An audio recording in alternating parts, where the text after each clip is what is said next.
কবিতাৰ শিৰোনাম ফাগুন।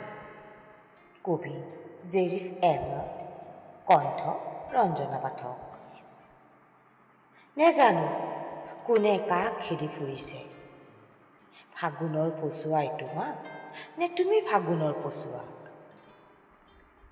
নেজানো কোনে কাৰ অভিমানী দুচকুৰ পৰশ পাবলৈ ব্যাকুল হৈ পৰিছে, ফাগুনৰ পচুৱাই তোমাৰ নে তুমি ফাগুনৰ পচুৱাৰ।